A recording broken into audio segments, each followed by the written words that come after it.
En el año 1805, en la villa marinera de Pontevedra, Galicia, nacía Benito Soto Aboal, en el seno de una familia humilde, pero arraigada a la tradición marinera. En aquella España sacudida por las guerras napoleónicas y el caos de principios del siglo XIX, el joven Benito creció entre la bruma del Atlántico y las historias de marineros curtidos en tormentas y combates. Desde temprana edad, mostró un carácter recio, testarudo y valiente, una mezcla que inquietaba a los vecinos del barrio portuario. Su entorno lo moldeó, en una Galicia golpeada por el hambre y la pobreza, donde muchos jóvenes veían en el mar la única vía de escape. Con apenas 14 años, Benito se embarcó como grumete en un pequeño barco mercante que recorría las costas de la península. Allí aprendió las duras lecciones del mar, la obediencia, la disciplina, la supervivencia. Pero también descubrió algo más, un profundo desprecio por la jerarquía injusta y un deseo creciente de libertad. La adolescencia de Soto se desdibujó entre velas, puertos y tormentas. Viajó de Galicia a Lisboa, de allí a las Islas Canarias, y con el paso del tiempo, cruzó el Atlántico hacia América, donde comenzaría a familiarizarse con un mundo más peligroso y tentador, el de la piratería. No era aún un criminal, pero ya no era un simple marinero. Las injusticias que sufrían los tripulantes bajo el mando de capitanes abusivos sembraron en su interior un odio hacia las autoridades marítimas. Y esa rabia, mezclada con ambición y valentía, fue la semilla que germinaría en uno de los piratas más temidos del Atlántico. A los 15 años, ya hablaba con soltura el portugués y algo de inglés, conocimientos que más adelante serían clave en su corta pero intensa carrera delictiva. Poco a poco, el joven Benito fue tomando conciencia del poder que podía tener un hombre sin ley, armado y al mando de una tripulación dispuesta a todo. Su destino ya no era el de un simple marinero gallego. El océano, infinito y salvaje, lo llamaba con una voz cada vez más oscura. Y así, entre cargamentos de azúcar, especias y esclavos, Benito Soto comenzó a forjar su camino hacia la leyenda. Aún no era el capitán, aún no había cometido crímenes, pero las aguas por las que navegaba ya empezaban a teñirse con el presagio de sangre. Era el inicio de una vida breve, brutal y llena de tempestades. La historia del último gran pirata del Atlántico estaba a punto de comenzar. A comienzos de la década de 1820, Benito Soto Aboal dejó de ser un simple muchacho gallego navegando por necesidad. Ya era un joven endurecido, con mirada desafiante y un odio creciente hacia todo lo que oliera a poder o autoridad. El océano Atlántico se había convertido en su hogar, y su brújula moral comenzaba a inclinarse hacia la ley del más fuerte. Durante estos años, Soto embarcó en numerosos navíos mercantes y buques de guerra portugueses y españoles. Viajó por Brasil, el Caribe y la costa africana, donde fue testigo de la brutalidad del comercio marítimo. Esclavos, armas y mercancías ilegales formaban parte de los circuitos por los que se movía. Fue en esos entornos donde comenzó a vincularse con corsarios y aventureros sin bandera. Su paso a la ilegalidad fue progresivo. Primero como observador, luego como participante. En las tabernas de Río de Janeiro y Montevideo escuchaba relatos de piratas legendarios, pero también de bandidos modernos que, bajo pretexto de la guerra, saqueaban barcos enemigos con licencia de sus gobiernos, los corsarios. En 1823, se enroló en la tripulación del bergantín portugués, el Defensor de Pedro, un barco corsario que operaba en el Atlántico Sur. Esta nave no era una cualquiera, había sido armada en Brasil para apoyar las causas políticas del emperador Pedro y su misión era hostigar a enemigos lusos y hacerse con sus riquezas. Allí, Benito Soto aprendió a navegar sin reglas, a combatir con fiereza y a vivir del botín. Pero algo dentro de él exigía más. No quería ser subordinado eternamente. Odiaba a los capitanes déspotas, y ya empezaba a imaginarse al timón, al mando de su propio destino. En 1827, el momento llegó. A bordo del Defensor de Pedro, la tensión entre el capitán y la tripulación estalló en motín. Soto fue uno de los instigadores. La autoridad fue derrocada, y por aclamación o por miedo, Benito fue proclamado nuevo capitán. Tenía apenas 22 años. Ya no se trataba de una empresa patriótica ni de una misión de guerra, el bergantín cambió de rumbo y de propósito. Se convirtió en un barco pirata. Y Soto, en su implacable líder. Renombrado por algunos como el Burla Negra, el navío zarpó hacia el Atlántico, en busca de presas fáciles. Comenzaba la etapa más sangrienta de la carrera de Benito Soto. Con el pabellón negro ondeando en el mástil, y el mar abierto como único juez, Soto dejó de ser un simple corsario. Ahora era un pirata en toda regla. Y su nombre empezaría a sembrar terror desde las Azores hasta las costas de África. La leyenda estaba en marcha. La sangre empezaría a correr. A bordo del bergantín, el Defensor de Pedro, rebautizado informalmente por los marineros como el Burla Negra, Benito Soto se lanzó a una breve pero intensa campaña de terror en las aguas del Atlántico. El joven gallego, ahora convertido en capitán pirata, era temido no solo por sus enemigos, sino por su propia tripulación. Corría el año 1827. En pocos meses, Soto se convirtió en el azote del océano, actuando con una crueldad insólita incluso para los estándares piratas. Su primera gran presa fue el barco estadounidense Topaz, al que abordaron sin piedad. La tripulación fue ejecutada, y el barco, saqueado y hundido. Soto había dado una orden clara: no dejar testigos. Poco después, en el mismo año, interceptaron el New Prospect, otro navío mercante estadounidense. Tras la habitual masacre, Soto ordenó quemar el barco.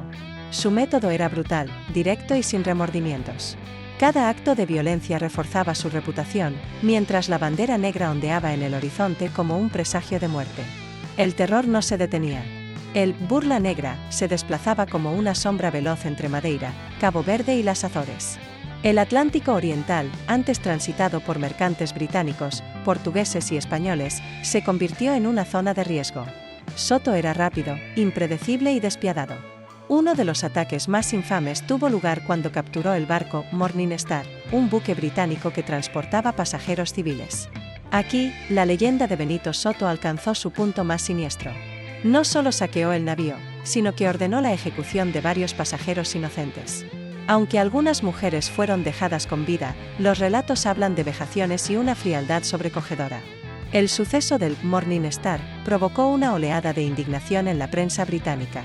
Por primera vez, el nombre de Benito Soto apareció en los periódicos europeos como el último gran pirata del Atlántico.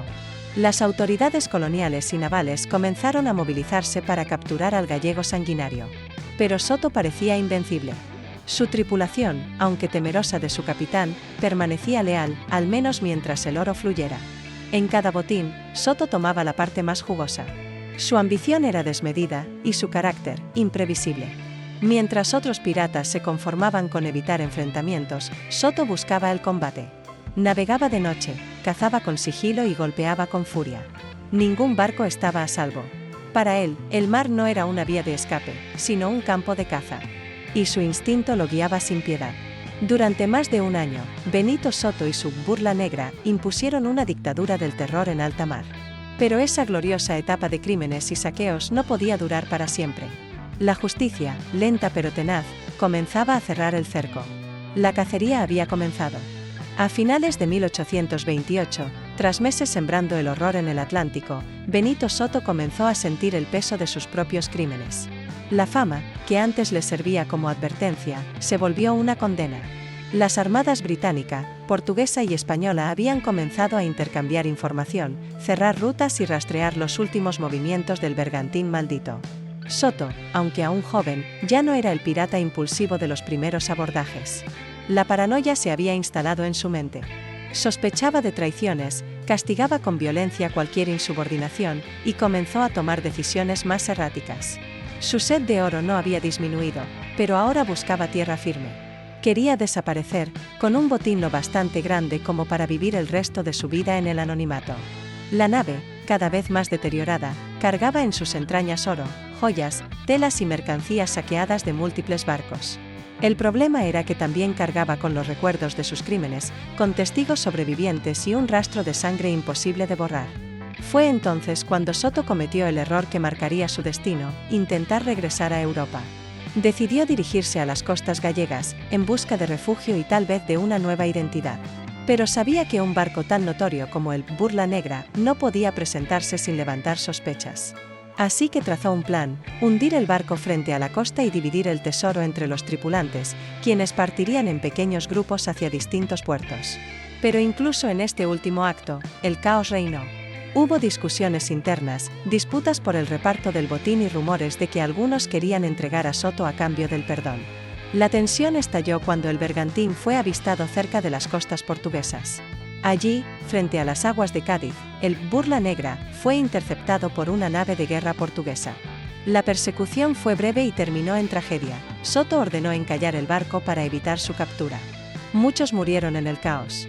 Otros, como él, lograron huir. Benito escapó con unos pocos hombres en un bote auxiliar. Herido, agotado y con parte del oro oculto, logró llegar hasta Gibraltar. Allí, intentó mezclarse entre los marineros, cambiar su nombre, disfrazarse.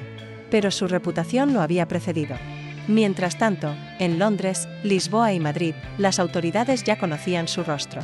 El caso del Morning Star había calado hondo en la opinión pública, y la prensa lo describía como el demonio del mar, el último gran pirata de Europa. Benito Soto sabía que era cuestión de tiempo. Sus antiguos camaradas empezaban a ser capturados uno a uno, y algunos hablaron bajo tortura. Las autoridades portuguesas ya lo estaban buscando por tierra. Así comenzaba la caída definitiva del pirata gallego. Ya no era capitán. Ya no tenía barco. Ni tripulación. Solo el peso de su pasado y un destino sellado. Benito Soto Aboal, el temido capitán del Burla Negra, caminaba ahora por las calles de Gibraltar como un hombre derrotado. Ocultaba su rostro bajo una barba descuidada, y sus ojos, antes fieros, miraban con desconfianza a todo el que se cruzaba. Se hacía llamar Domingo Vidal, una identidad falsa con la que intentaba burlar a las autoridades. Pero la máscara no duraría mucho.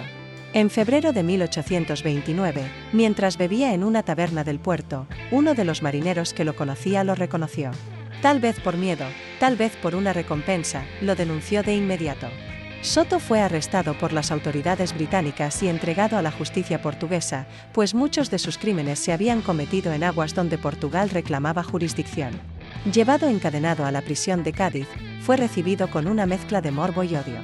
La población ya conocía su nombre, y la prensa se deleitaba describiendo su brutalidad. El mito del último gran pirata alimentaba la imaginación del público.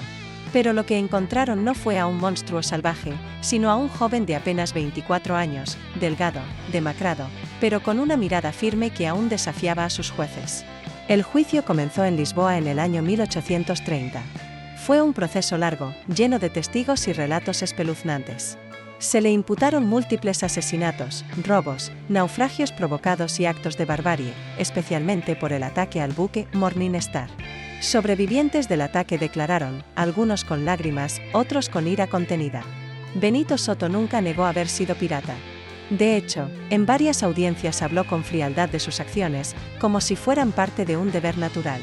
No mostraba remordimiento, aunque en ocasiones se burlaba abiertamente del tribunal. Mantuvo el silencio sobre el paradero de parte del tesoro saqueado, lo que alimentó leyendas sobre un oro perdido que aún hoy muchos buscan sin éxito. Finalmente, la sentencia fue clara: pena de muerte por ahorcamiento.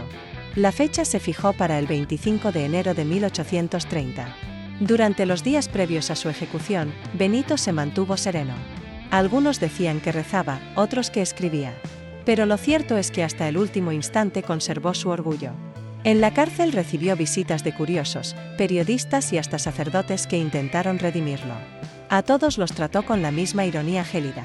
El niño que había salido de Pontevedra en busca de futuro, y que había navegado los mares como señor del crimen, estaba a punto de morir.